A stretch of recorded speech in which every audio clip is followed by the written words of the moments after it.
As always, Ted, kick us off. Who do you have as your winner of the week? I had to go with Will Anderson. Listening to him at SEC Media Day, wow.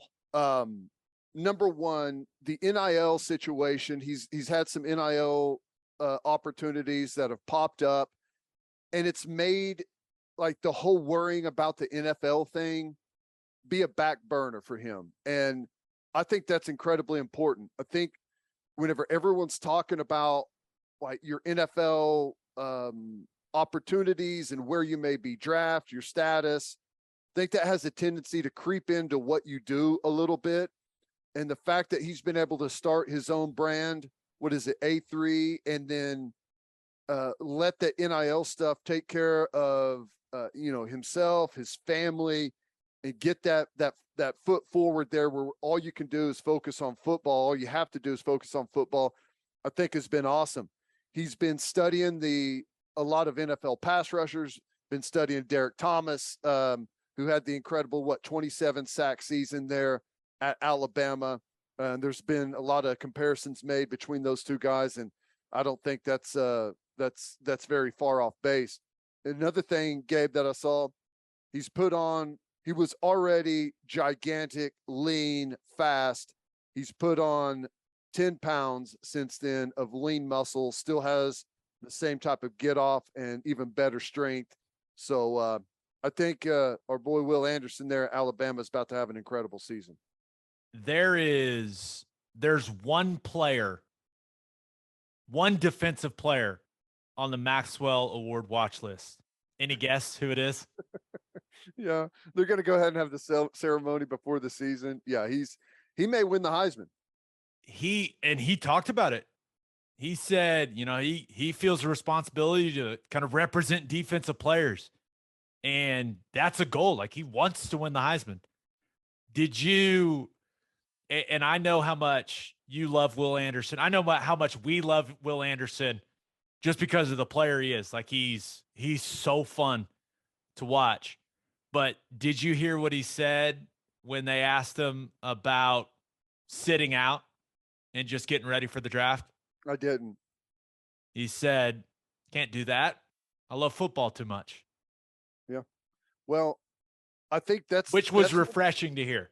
Right. Well, I think that's one of the things about him he is really just as impressive whenever you hear about his work ethic and, like you said, how much he loves the game. And he's a guy that seriously checks every single box. And yeah, I'm excited to watch him, see what type of season he has. He's been watching, what was it?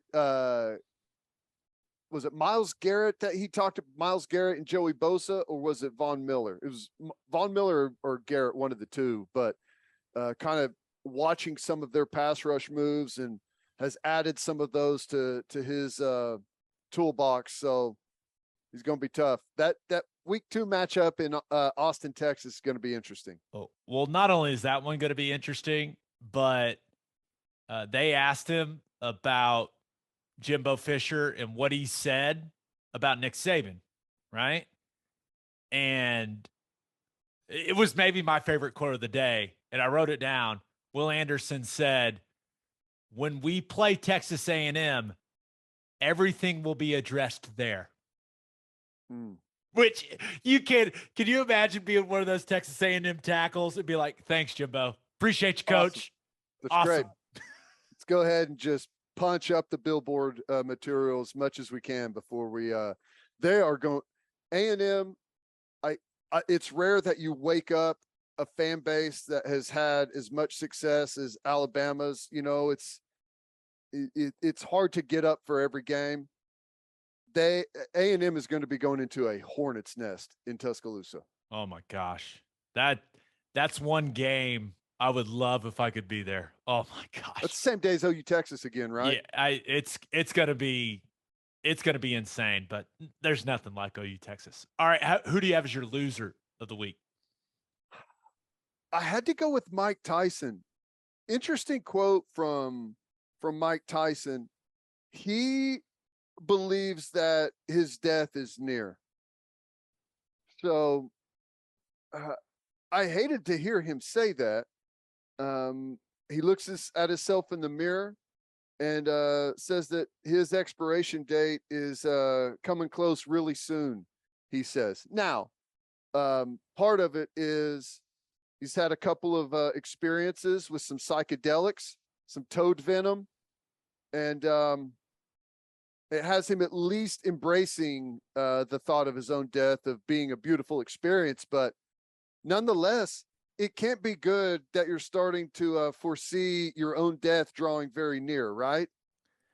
I, I've never had a psychedelic experience, but I'd like to think if I have one that I would have happy hallucinations, not ones where I'm dying. Well, that's part of it, though.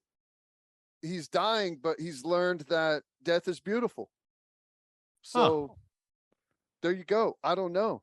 The psychedelic thing is interesting. There's a lot of research going on in that department right now. Have you seen the real sports thing on the NFL guys doing it that have Yeah, like the had microdosing stuff. It's yeah that really have had, interesting. yeah had that have had brain issues, possible CTE, um, a lot of depression, a lot of suicidal thoughts and stuff. Guys kind of spiraling and have gone to the psychedelic deal and claim that it's been life changing. Yeah. And I'm there's some guys, especially some of the older players, NFL guys that have some trauma from their playing days. And if that route helps them out, man, hell yeah. I think that, as us being, former players and, part of that NFL brotherhood, you want to see these guys live productive lives. And if they need some psychedelics to help them out, man, I'm all for it. Give them all to those guys. Let's start the tie-dye NFL tie-dye jersey day. Psychedelic day is like Yeah. day in November. Everyone's got the tie-dye jerseys. Yeah.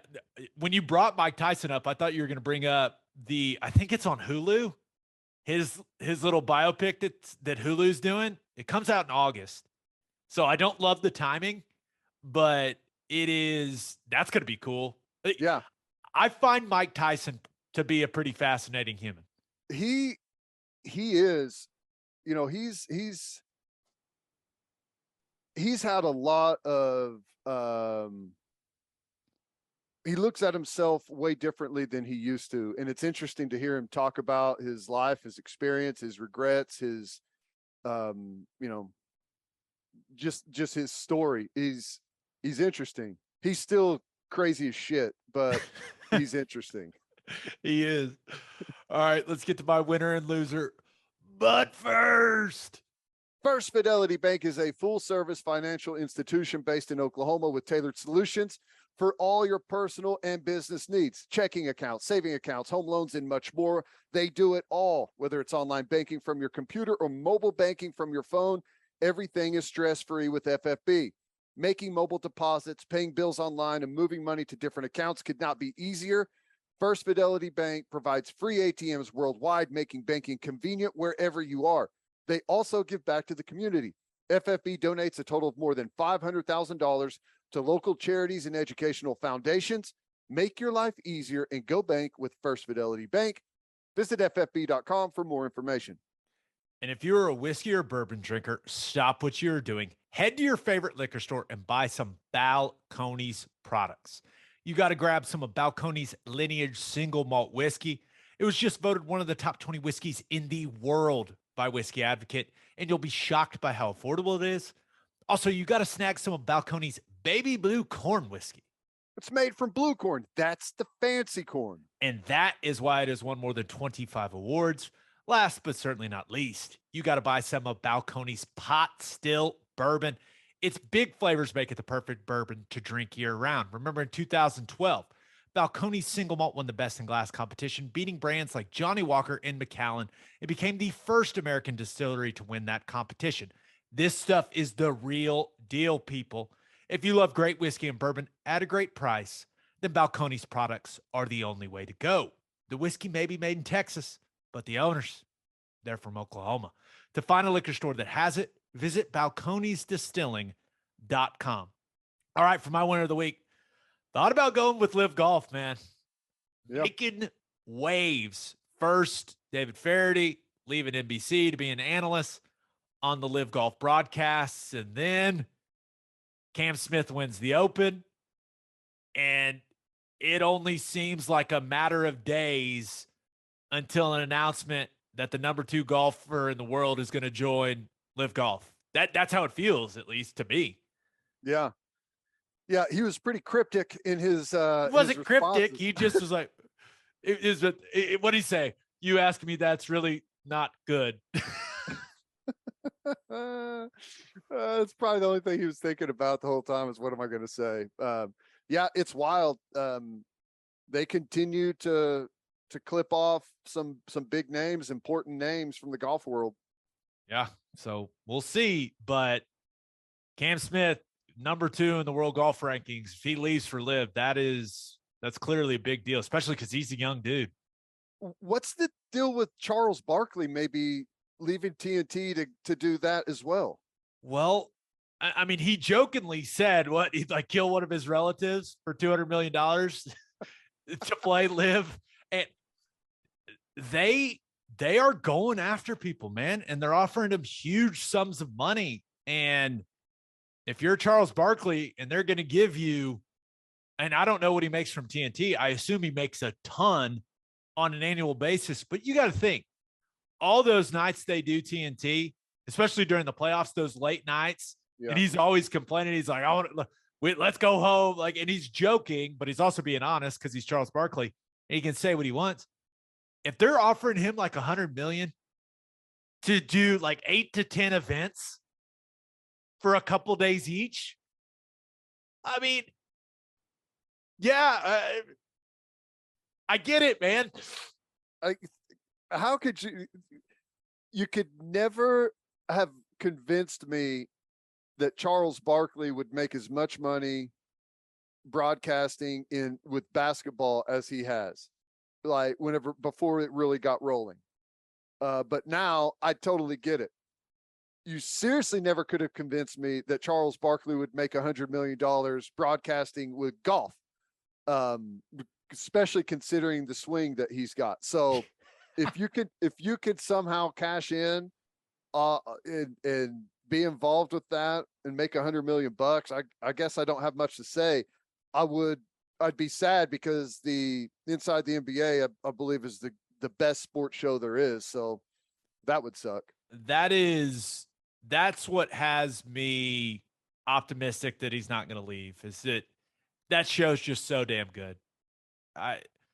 TNT, they'll take care of him, but if they're throwing just insane money at him, I wouldn't be shocked. I really wouldn't, but we'll see. What we saw, who was it? Henrik Stenson gave up being captain of the Ryder Cup team. He's like, LIV Golf, here we go.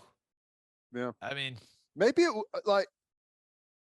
I wish Charles Barkley, if he does it, I wish Shaq would go with him. I could watch just like a TV show that was just him and Shaq doing whatever, eating lunch, sitting in a room together. It doesn't matter. Those two guys in the same room, it's hilarious because they're either like laughing, they've got the best jokes of one another, or they're about to kill one another. It's the funniest thing ever. Yeah. I also thought about going with Formula One as my winner of the week.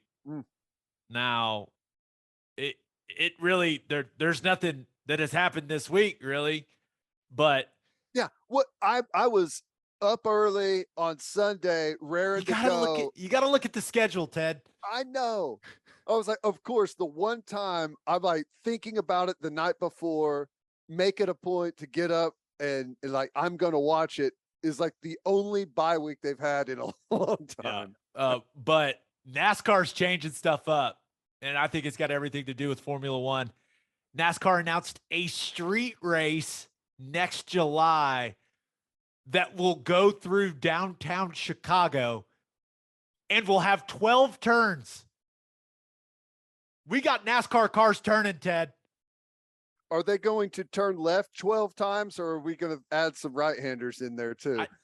My hope is there's what some would that be right-handers. called? I mean, you've got an octagon, which is 8. What would be a 12 if you did a that would be funny. But yes, probably some right-handers in there. Yeah, we'll see. But I thought that was really interesting. But my winner of the week, and it's kind of the Mike Tyson thing kind of ties into it, but I guess that's Hulu. But my winner of the week is Netflix.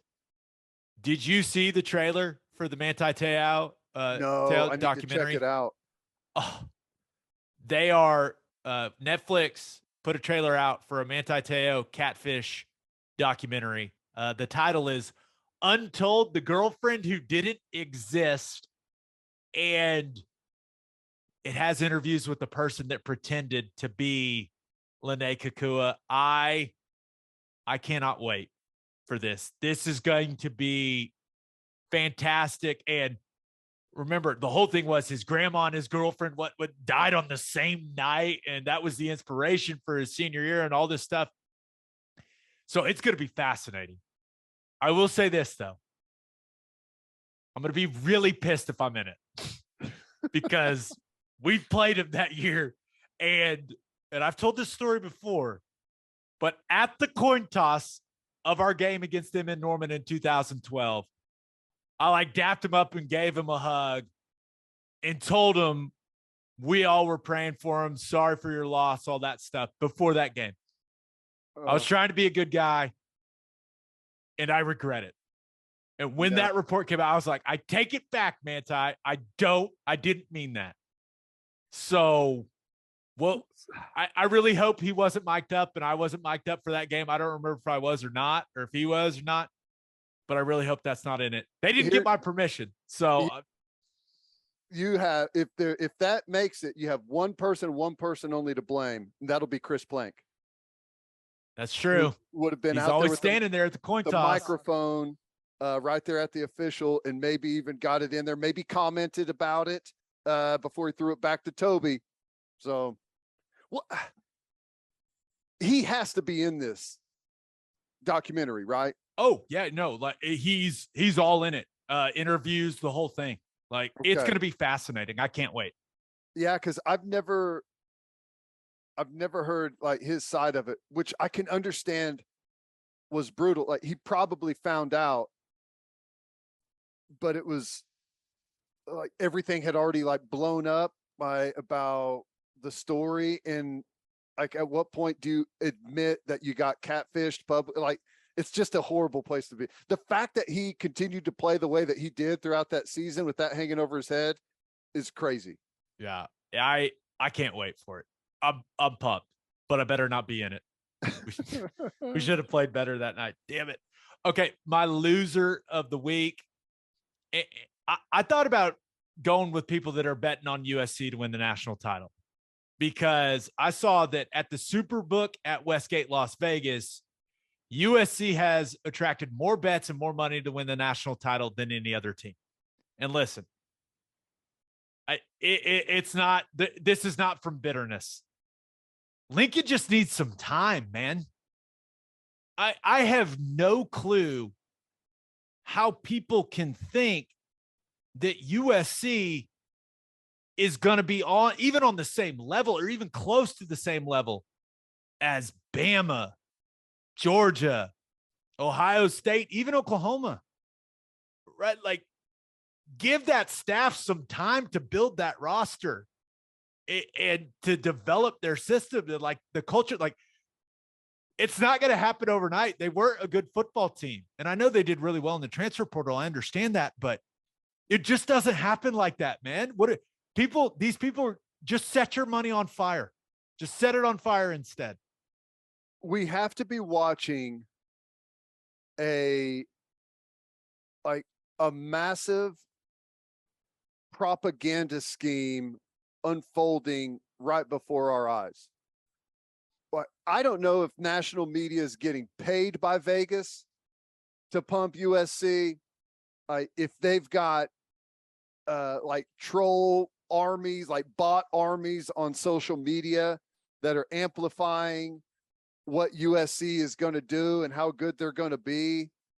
But the fact that people are taking money and in mass quantities and betting it on USC to win the national championship for this season is absurdity at the highest level.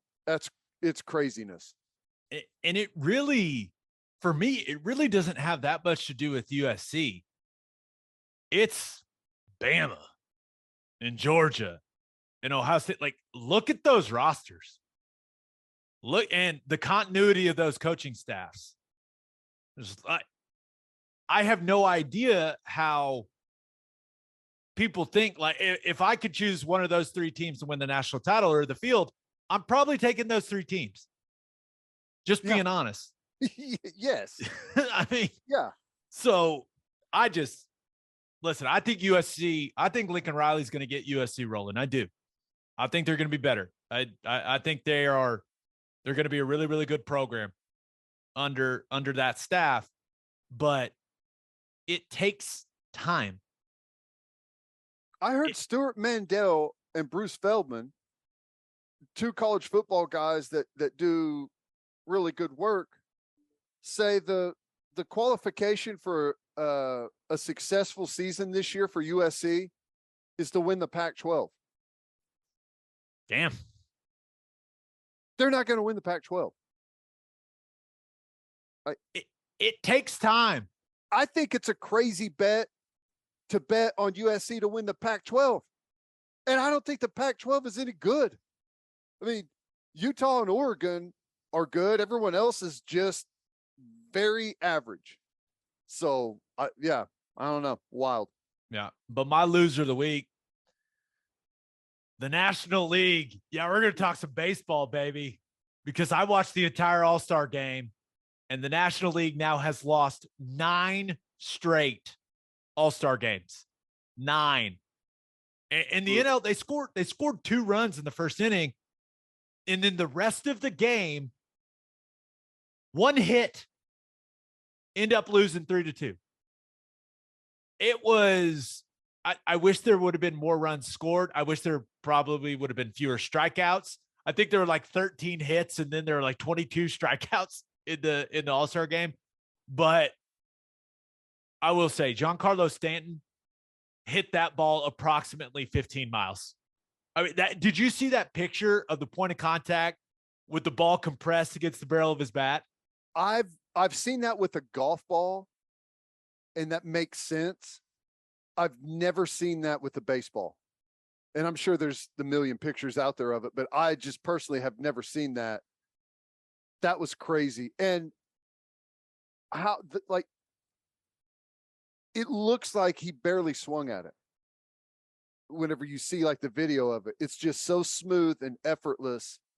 It's amazing. What was it, like 114 mile an hour exit velocity, something like that? Just crazy. Yeah, like the fastest exit velocity since they've been measuring it in All-Star game stuff. I was like, yeah, duh. The guy hit the ball into the next town. But I watched thought the whole thing. it was 3-2. I was just hoping that it was going to be tied and they could do the home run derby to decide it. I thought that's like the best idea ever. They should do every baseball game like that. That's why the NL's my loser of the week. All you got to do is score 1 run. 1 run. And we get what was it? I think it was 3 guys from the NL, 3 guys from the AL, and I think each guy gets 3 swings or something like that.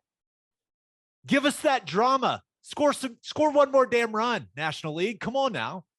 They robbed us of I really thought that they were just gonna kind of rig it to where that would happen, but I guess the AL had other ideas, man. Yeah. I was hoping, I was like, hey, this thing's rigged. This is going to be awesome. But unfortunately didn't happen that way. But it was still entertaining. It was funny as hell when Ohtani got picked off at first. That was funny. I like the mic'd up stuff. Yeah. I thought that was really cool, especially hearing pitchers and catchers talk about pitch selection. Alek Manoah, he played at West Virginia. So the reason I was like, I know that name.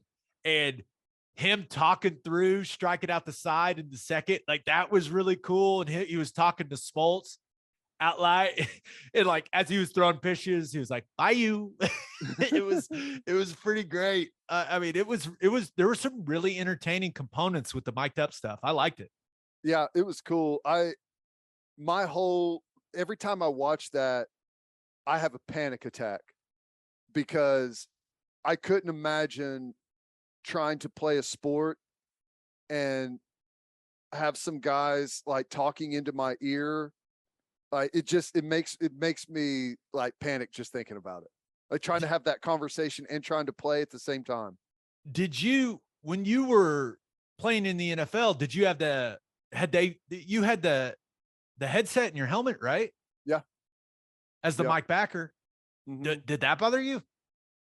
No, because it cuts off before the, yeah, it's they just usually say at least at that point, all they did was say, I think it cut off at like, was it 17 seconds? I can't remember what it was, but they would just say the call. Maybe sometimes you'd get like a reminder on personnel or down a distance, or maybe tell someone to remember to line up, or so. I mean, he was very just limited and quick. Okay. And gotcha. I'm expecting it, and I'm holding my because I hate like background noise, so I would like plug my ear holes so I could hear it better. Yeah, I'm not good with that. I will say, I still think the Major League All-Star festivities are pretty cool, right? Watching Soto win the home run derby was a lot of fun. It would have been fun if Pujols made it to the final. That would have been a lot of fun. That was cool. Yeah. Watching Soto hit bombs after he had rejected the massive contract extension was pretty damn entertaining. But I couldn't decide if Pujols was happy that he survived and advanced, or if he was like, "Oh, I think dang." he looked at Schwarber and he was like, "Come on, man, I'm old. I don't need to be swinging this much." But I think out of all the All-Star games, like the MLB All-Star game is great. I wish there would have been more runs scored, but one of the big advantages for baseball is it's not, and I'm not trying to make it sound like baseball isn't a really physical sport. I mean, there's some big athletic dudes playing baseball, but there's not the physical contact component like basketball, and certainly like football with what the Pro Bowl has become. That's the cool thing about the MLB All-Star game is you're actually watching the guys play the game like they play it in the regular season. And yeah. I think that makes it very entertaining. It's why I like watching it. No, it is cool. The frustrating part about it, and there's really not a way around it, is whenever you've got like 4 or 5 of the best pitchers that are going to throw in the game, and you only get like one at bat against each of them, it's good. It's not a very good, like, not hitter friendly. It's not hitter friendly at all, which, is kind of unfortunate. Like, what draws the ratings is going to be offense. I mean, the diehards love good pitching, and I love good pitching too, but you want to see some runs scored. It's not a very, like you said, not offensive friendly. Yeah. No, but still good. Still good.